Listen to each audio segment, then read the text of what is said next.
മൂന്ന് മുന്നണികളും കട്ടയ്ക്ക് നിൽക്കുന്ന ഒരു ജില്ല പാലക്കാട് കൂടിയാണ്. തിരുവനന്തപുരത്തും അതേപോലെ മത്സരമായിരുന്നു കണ്ടിരുന്നത്.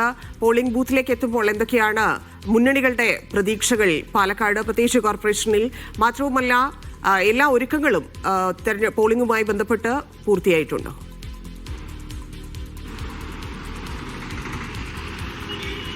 ധന്യ, പോളിംഗുമായി ബന്ധപ്പെട്ട എല്ലാ ഒരുക്കങ്ങളും പൂർത്തിയായി കഴിഞ്ഞു. ഇനി നാളെ രാവിലെ 6 മണി മുതൽ ഇതിൻ്റെ നടപടിക്രമങ്ങൾ തുടങ്ങും. ഇനി ആളുകൾ, അതായത് വോട്ടർമാർ പോളിംഗ് ബൂത്തിലേക്ക് എത്തുക മാത്രമാണ് ആവശ്യമുള്ളത്. പോളിംഗ് സാമഗ്രികളെല്ലാം തന്നെ ഓരോ പ്രിസൈഡിംഗ് ഓഫീസർമാരും സ്വീകരിച്ചുകൊണ്ട് പോളിംഗ് ബൂത്തുകൾ സെറ്റ് ചെയ്ത് കഴിഞ്ഞു. അതിൻ്റെ പ്രവർത്തനങ്ങൾ നടന്നുകൊണ്ടിരിക്കുകയാണ്.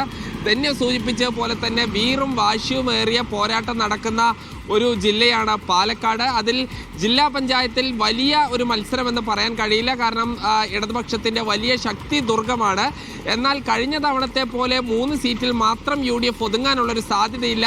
കൂടുതൽ സീറ്റുകൾ നേടാനുള്ളൊരു സാധ്യതയുണ്ട്. അതിന് പ്രത്യേകിച്ച് യുവ സ്ഥാനാർത്ഥികളെ ഇറക്കി UDF വലിയ ഓളം ജില്ലാ പഞ്ചായത്ത് ഡിവിഷനുകളിൽ സൃഷ്ടിച്ചിരുന്നു. ബ്ലോക്ക് പഞ്ചായത്തുകളുടെ കാര്യം പരിശോധിക്കുകയാണെങ്കിൽ 13-ൽ 2 മാത്രമാണ് UDFനൊപ്പമുള്ളത്. പട്ടാമ്പിയും മണ്ണാർക്കാടും.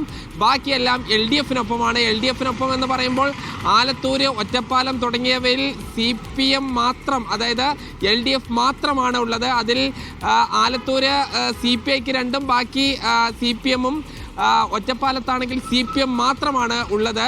അതിലെല്ലാം ഒരുപക്ഷെ ഇത്തവണ മാറ്റങ്ങൾ വരാനുള്ളൊരു സാധ്യത ഉണ്ട്. ഗ്രാമപഞ്ചായത്തുകളുടെ കാര്യത്തിലും ഈ വലിയ മാറ്റങ്ങൾക്ക് സാധ്യതയുണ്ട്. കാരണം ഈ ശക്തമായ മത്സരം നടക്കുന്ന പല ഗ്രാമപഞ്ചായത്തുകളുമുണ്ട്. അതിൽ വിമത പ്രശ്നം CPM വലിയ തോതിൽ നേരിടുന്നുണ്ട്.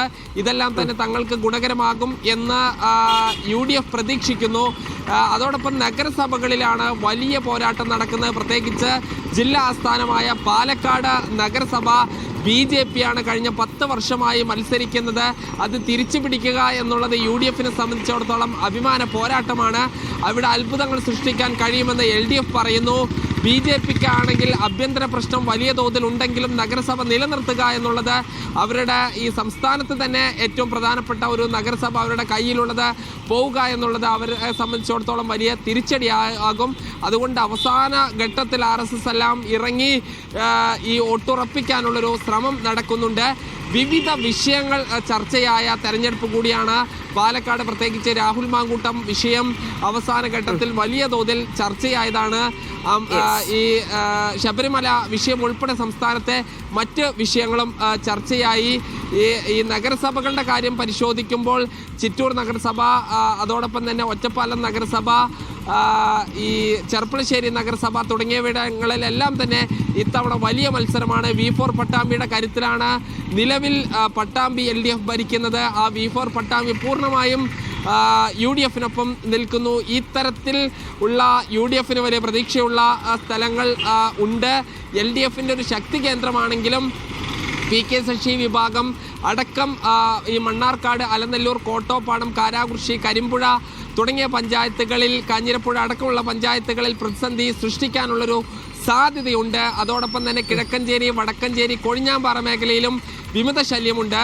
ഈ കോൺഗ്രസിൻ്റെ ശക്തി ദുർഗമായിരുന്ന പെരിങ്ങോട്ടുകുറിശി പഞ്ചായത്തിൽ ഇത്തവണ ഈ LDFനൊപ്പം ചേർന്നാണ് അവിടെ ഈ പഴയ DCC പ്രസിഡന്റ് AV ഗോപിനാഥിൻ്റെ നേതൃത്വത്തിൽ മത്സരിക്കുന്നത്. അത് UDFനെ സംബന്ധിച്ചിടത്തോളം, കോൺഗ്രസിനെ സംബന്ധിച്ചിടത്തോളം വലിയ ഒരു തലവേദനയാണ് എന്ന് പറയാം. ചിലയിടങ്ങളിലെങ്കിലും കോൺഗ്രസിന് വിമത ശല്യമുണ്ട്. ഇങ്ങനെ വ്യത്യസ്തമായ ഈ കാര്യങ്ങളാണ് തെരഞ്ഞെടുപ്പിനെ ബാധിക്കുക. എന്തായാലും ഏതാനും മണിക്കൂറുകൾ മാത്രം കാത്തിരിക്കാം നമുക്ക്. ഈ ഓരോ വോട്ടർമാരും അവർ ആർക്ക് വോട്ട് ചെയ്യണമെന്ന് തീരുമാനിച്ച് കഴിഞ്ഞിട്ടുണ്ടാകുമെന്ന് തന്നെയാണ് നമ്മൾ പ്രതീക്ഷിക്കുന്നത്.